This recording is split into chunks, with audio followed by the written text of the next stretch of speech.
Olá, queridos irmãos, sejam bem-vindos a mais um estudo do livro Céu e Inferno. Estamos na segunda parte, capítulo 8, Expiações Terrestres, e hoje com a história do espírito Antônio B., que foi enterrado vivo sob a pena de talião.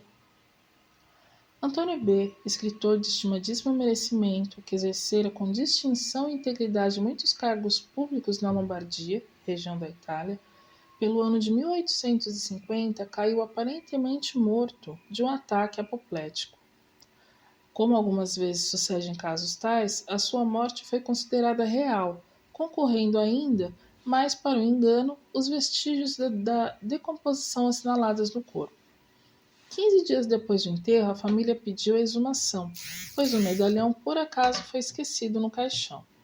Para o espanto dos assistentes, quando, ao abrir este, notaram que o corpo havia mudado de posição, voltando-se de bruços, e que uma das mãos havia sido comida em parte pelo defunto. Ficou então patente que o infeliz Antônio B. fora enterrado vivo e deveria ter sucumbido sob a ação do desespero e da fome.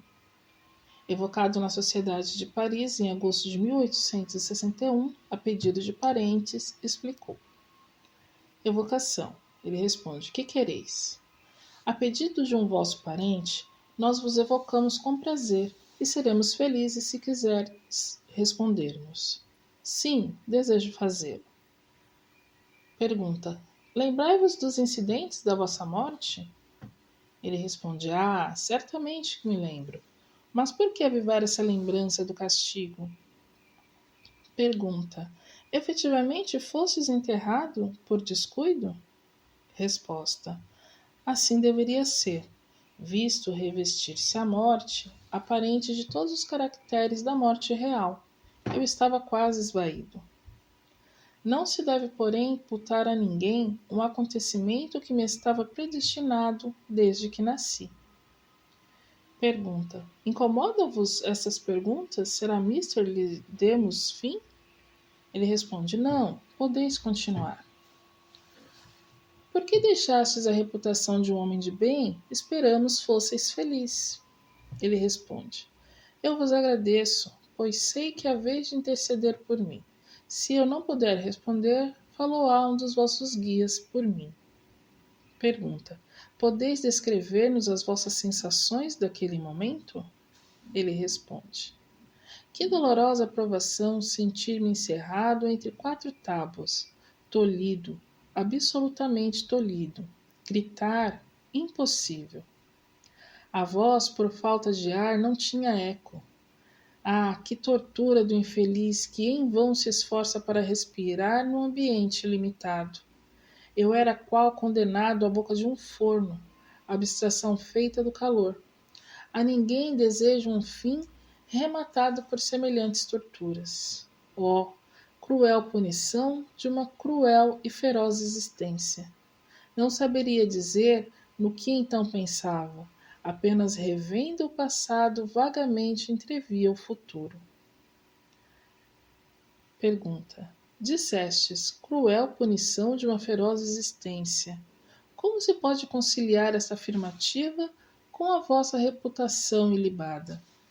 Ele responde: Que vale uma existência diante da eternidade? Certo, procurei ser honesto e bom na minha última encarnação, mas eu aceitara um tal epílogo antes de encarnar. Por que interrogar-me sobre esse passado doloroso que só eu e os bons espíritos enviados do Senhor conhecíamos? Numa existência anterior, eu enterrara viva uma mulher, a minha mulher, plena de vida e presa numa adega. A pena de talião devia ser-me aplicada, olho por olho, dente por dente. Agradecemos essas respostas e pedimos a Deus vos perdoe o passado, em atenção ao mérito da vossa última encarnação. Ele responde: Voltarei mais tarde, mas não obstante, o espírito Erasto completará a minha comunicação. Agora vem a instrução do guia do médium, a explicação do espírito Erasto. Por essa comunicação, podeis inferir a correlatividade e dependência imediata das vossas existências entre si. As tribulações, as vicissitudes, as dificuldades e dores humanas são sempre as consequências de uma vida anterior, culposa ou mal aproveitada. Devo, todavia, dizer-vos que desfechos como este de Antônio B. são raros, visto como, se de tal modo terminou uma existência correta, foi por tê-lo solicitado ele próprio, com o fito de abreviar a sua erraticidade e atingir mais rápido as esferas superiores. Efetivamente, depois de um período de perturbação e sofrimento moral inerente à expiação do hediondo crime, ser-lhe-á perdoado este, e ele se alçará a um mundo melhor, onde o espera a vítima que há muito lhe perdoou. Aproveitai este exemplo cruel, queridos espíritas, a fim de suportardes com paciência os sofrimentos morais e físicos, todas as pequenas misérias da terra. Que proveito pode a humanidade oferir de semelhantes punições? As penas não existem para desenvolver a humanidade, porém para a punição dos que erram. De fato, a humanidade não pode ter interesse algum no sofrimento de um dos seus membros. Neste caso, a punição foi apropriada à falta. Por que há loucos, idiotas, paralíticos? Por que morrem estes queimados enquanto que aqueles padecem as torturas de longa agonia entre a vida e a morte? Ah, crede-me, respeitai a soberana vontade e não procureis sondar a razão dos decretos da providência. Deus é justo e só faz o bem. Erasto. Explicação. Este fato não encerra um ensinamento terrível? A justiça de Deus, às vezes tardia, nem por isso deixa de atingir o culpado, prosseguindo em seu aviso. É altamente moralizador o saber-se que, se grandes culpados acabam pacificamente na abundância de bens terrenos, nem por isso deixará de soar cedo ou tarde para eles a hora da expiação. Penas tais são compreensíveis, não só por estarem mais ou menos ao alcance das nossas vistas, como por serem lógicas. Cremos porque a razão admite. Uma existência honrosa não exclui, portanto, as provações da vida que são escolhidas e aceitas como complemento de expiação. O restante do pagamento de uma dívida saldada antes de receber o preço do progresso realizado.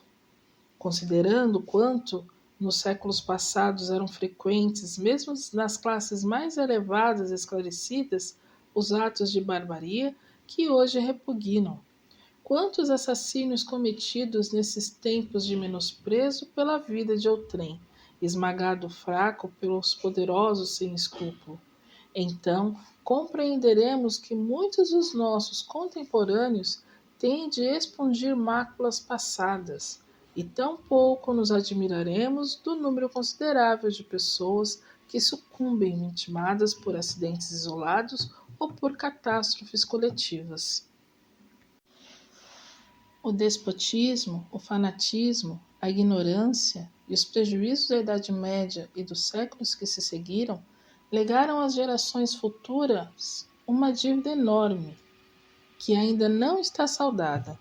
Muitas desgraças nos parecem imerecidas, somente porque apenas vemos o presente.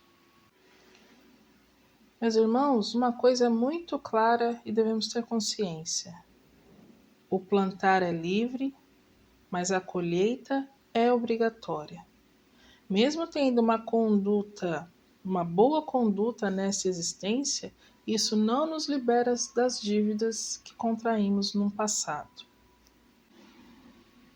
O espírito só avança quando ele tem a sua consciência limpa e tranquila, e quando está quite com a justiça divina. Meus irmãos, por hoje é só. Até o próximo estudo. Muita luz e muita paz.